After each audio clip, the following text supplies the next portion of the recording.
الحمد للہ رب العالمین والعاقبۃ للمتقین الصلاۃ والسلام علی سید الاشرف الانبیاء والمرسلین الصلاۃ والسلام علیک یا رسول اللہ وعلی آلک و صحبک یا حبیب اللہ۔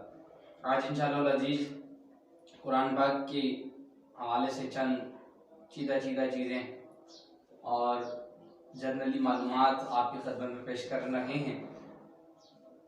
قرآن پاک وہ عظیم اور مایہ ناز کتاب ہے جو حضور سرور کائنات صلی اللہ علیہ وسلم کی قلب اطہر قلب انور پہ نازل۔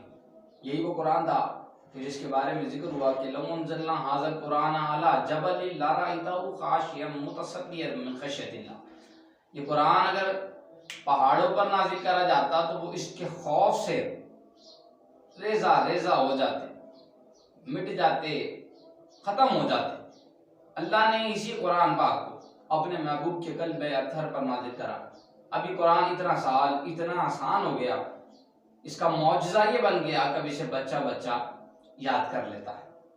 اب یہی وہ قرآن ہے کہ جسے اللہ جل مجدہ نے 23 سال کے عرصے کے اندر نازل فرمایا، اور پھر یہ قرآن ایک عظیم معجزہ ہے حضور سرور کائنات صلی اللہ علیہ وسلم کا، اور اس کی حفاظت کی ذمہ داری بھی اللہ جل شانہ و امن والوں نے اپنے ذمہ پہ لی۔ توریت بھی آئی، زبور بھی آئی، انجیل بھی آئی، کسی کی ذمہ داری، کسی کی حفاظت کی ذمہ داری اللہ نے اپنے ذمہ نہیں لی۔ فرمایا انا نحن نزلنا الذکر وانا له لحافظون، ہم نے نازل کرا ہے، ہم ہی اس کی حفاظت کریں گے۔ تو اب اس کے اندر کوئی تحریف، کوئی تغیر، تبدل دن قیامت تک کوئی بندہ نہیں کر سکتا۔ یہ قرآن کریم حضور جان کائنات صلی اللہ علیہ وسلم کا زندہ جاوید معجزہ ہے۔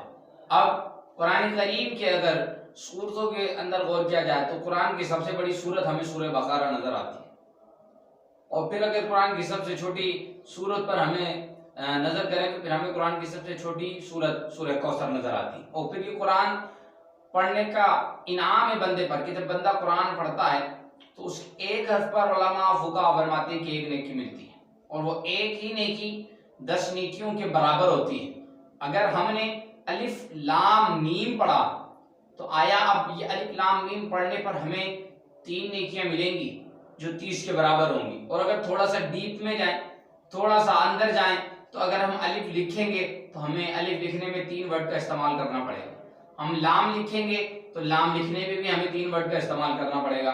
ہم میم لکھیں گے تو ہمیں میم لکھنے میں بھی 3 ورڈ کا استعمال کرنا پڑے گا۔ اب اگر ان تینوں ورڈ کو جوڑا تو یہ ٹوٹل جناب والا ورڈ 3 بنتے ہیں، لیکن اگر ڈیپ میں جاتے ہیں تو پتہ یہ چلتا ہے کہ یہ 9 ورڈ ہیں۔ یہ 9 ورڈ پڑھے تو 9 نیکیاں ملی جو 90 نیکیوں کے برابر ہوگی۔ یہ قرآن کا معجزہ، قرآن کا فضل اللہ کی طرف سے انعام ہے کہ اگر بندہ فقط الف لام میم پڑھے گا تو رب تعالیٰ اسے 90 نیکیوں سے سرفراز فرمائے گا، اور اس کے نامہ اعمال کے اندر 90 نیکیاں درج کر دی جائیں گی۔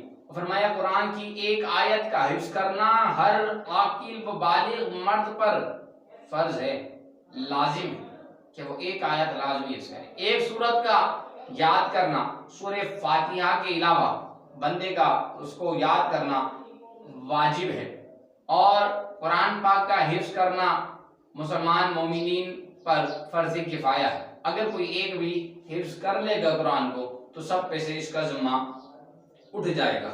اب جن ہستیوں نے سب سے کم عرصے کے اندر قرآن کو حفظ کرا، اپنے سینے میں محفوظ کرا، اس کی نورانیت اپنے سینے اور اپنے قلب میں اتاری، ان 3 ہستیوں کے نام آپ کی خدمت میں پیش کر رہا ہوں۔ سب سے پہلے سیدنا امام محمد بن حسن شیبانی رحمہ اللہ، آپ نے 7 دن کے اندر حفظ کرا۔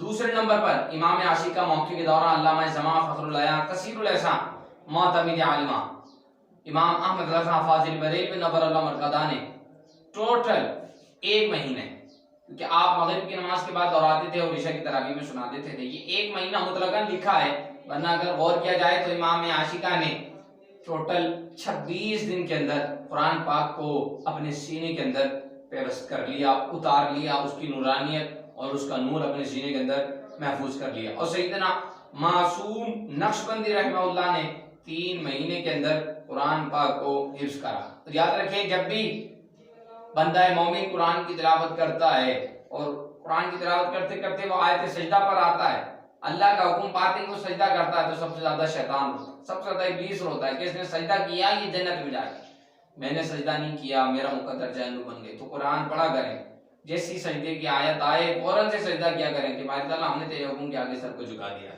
اس کے بعد قرآن کے اندر سب سے بری آواز کس کی کو جناب والا کہا گیا ہے, تو فرمایا اِنَّا أَنْكَرَ الْأَصْوَاتِ لَصَوْتُ الْحَمِيرِ. قرآن جس آواز کو سب سے برا کہہ رہا ہے وہ آواز گدھے کی آواز ہے. فرمایا بے شک سب آوازوں میں سب سے زیادہ بری آواز جس کی ہے وہ گدھے کی آواز ہے. اس کے بعد دلچسپ معلومات میں سے آپ یہ بھی سن لیں کہ قرآن کریم میں لفظ سورت ٹوٹل 9 مرتبہ آیا ہے, اور قرآن کریم میں لفظ قرآن, یہاں پر ایک نقطہ نوٹ کر لیں, وہ یہ کہ قرآن قرآن قرآن قرآن کہا جاتا ہے, قرآن نہیں بلکہ اصل لفظ ہے قرآن, الف مد زبر آ بنا ہوا ہے, تو اس کو ادا کرنے میں احتیاط کیا کریں. لفظ ہے قرآن, تو یہ قرآن لفظ قرآن مجید میں ٹوٹل 70 مرتبہ آیا ہے. اب قرآن کریم میں کوہ طور کا ذکر ہے, یہ وہ پہاڑ ہے جس پر حضرت موسیٰ علیہ السلام اپنے رب سے ہم کلام ہوا کرتے تھے. اب اگر ہم دیکھیں کہ قرآن کریم کے اندر مشہور غزوات کا ذکر بھی ہے, وہ غزوہ بدر بھی ہے, غزوہ احد بھی ہے, اور ان دونوں غزوات کا ذکر اللہ کریم نے سورہ آل عمران کے اندر کیا ہے. دوسری بات کہ وہ قرآن کی کون سی سورت ہے جس کے نزول کے وقت اللہ تعالیٰ نے 70,000 فرشتوں کو نازل فرمایا, جن کے نازل ہونے سے آسمان کے کنارے بھر گئے تھے.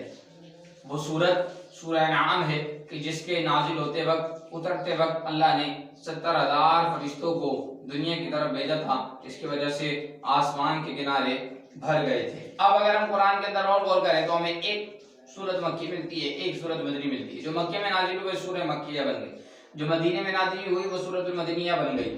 تو فرمایا کہ قرآن کریم میں سورہ مکی جو ہے, سب سے بڑی سورہ مکی جو ہے, اس سورت کا نام سورہ آراف ہے. پھر قرآن کریم کے اندر سورہ یاسین, جسے قرآن کی خوبصورتی, قرآن کا جمال, قرآن کا حسن کہا جاتا ہے, وہ سورہ یاسین ہے. اور سورہ یاسین کے اندر ٹوٹل 3000 حروف اللہ کریم نے رکھے ہیں.